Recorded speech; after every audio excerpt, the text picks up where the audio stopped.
Really not been filming much just recently. I've had lots of stuff on the go, been working on some bits and bobs. I just thought I'd make a quick video of something I've knocked up for someone. Guitar stomp box. So he's got an ABY switch. He's got a PV, oh, not a PV, a Mesa Boogie, whatever it is, DC dual caliber, DC2, DC4 or something. He's got a big ass Marshall he's just got his hands on. So anyway, he's got a passive ABY switch which will allow him to run, like, from one guitar he can select the Mesa Boogie or the Fender or both. But he wanted a box to phase invert one of the channels, because if you've got two amps running, sometimes you can get issues. You might want to invert the phase on one of them to actually get it sounding right. It can sound thin and hollow and nasty. I thought, whilst I'm at it, to make sure you don't get any 0-volt grounding issues or whatever, I'll knock up a isolated output. So this box has got, there's a buffer in it for this channel which just goes straight through. It's so the guitar's not being loaded up by the circuitry inside and the amps and everything else. And then there's a second buffer which goes to a proper isolation transformer, a proper audio grade transformer, and then through this switch into the output. The whole thing's powered by 9-volt AC. I do have an adapter I went and brought for it, but it turns out by mistake I put a 2.5mm centre pin in this, and the adapter I've got is a 2.1mm centre pin, so I've got a new end coming for that. So at present it's just got a bit of wire poked in the hole going to a 9-volt AC transformer, and the case, because the case connects to the connector outside. Box needs to run on AC, not DC. Won't run on DC. It uses basically, what's the connection to the box here actually goes straight to the middle of two capacitors wired in series at the same polarity, so like negative positive negative positive. And then the center pin, one diode goes to the positive one way, one goes to the negative the other way. As the AC swings around, that gives you a dual rail supply. And then there's just 1000 ohm resistors in each one of those to another capacitor, a couple of capacitors.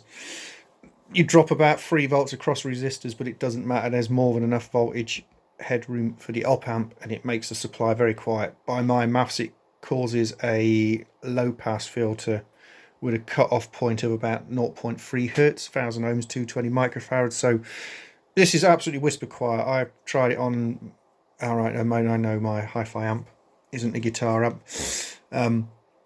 but the gain on that Yamaha, if you crank that flat out, if you was to touch one of the input leads, you'd probably blow the speakers out.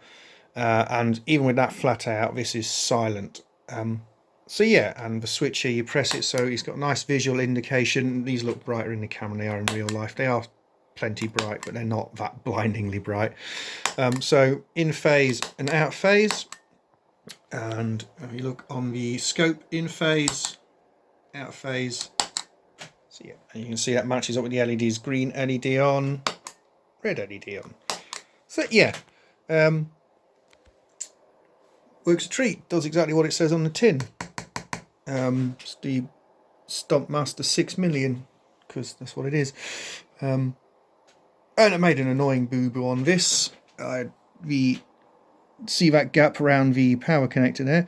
I measured everything up. I'd done a night shift. I'd been awake for like 27 hours. It was in the morning after a night shift. I was working away on it, plodding away. Measured everything out, drilled it out. Then when I went to put the power thing, so I sort of halted there for that day, went to bed. Next day when I come home from work, carried on, putting everything in it, and realised that I hadn't given myself enough room for the nut on the end of the power connector. So I had to just sort of ream the hole out a bit.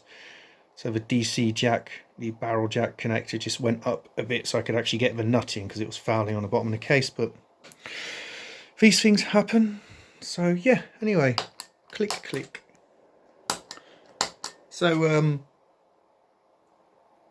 yeah, to be honest, I'd have preferred, realistically myself, he'd already gone ahead and brought the ABY switch. I would have rather made this box a bit bigger and put the ABY switch in it as well, so everything was all contained in one box. It also makes the load more constant, because both of these buffers still have to have an input impedance, so when he's running 2 buffers, the guitar sees half the input impedance as it does 1. Now I've got both of these at just over a meg.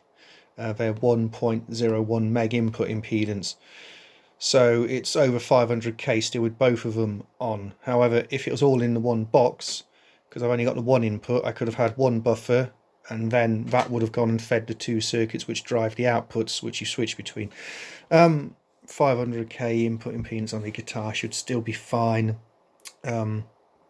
If not, we'll just have to put a box in between this and the guitar, which I kind of think he might actually have anyway. I think he might be putting like a tuning box in there. Yeah, so it might not matter anyway.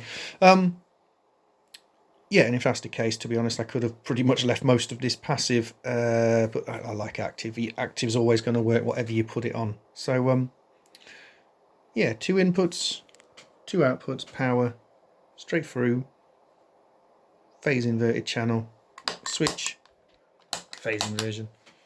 Dead simple circuit. If anyone's really interested in what goes on the insides, just leave a comment in the description below and I'll draw it out. Yeah, as always, thanks for watching, and catch you again soon, hopefully with something a little more in detail and a little bit more interesting.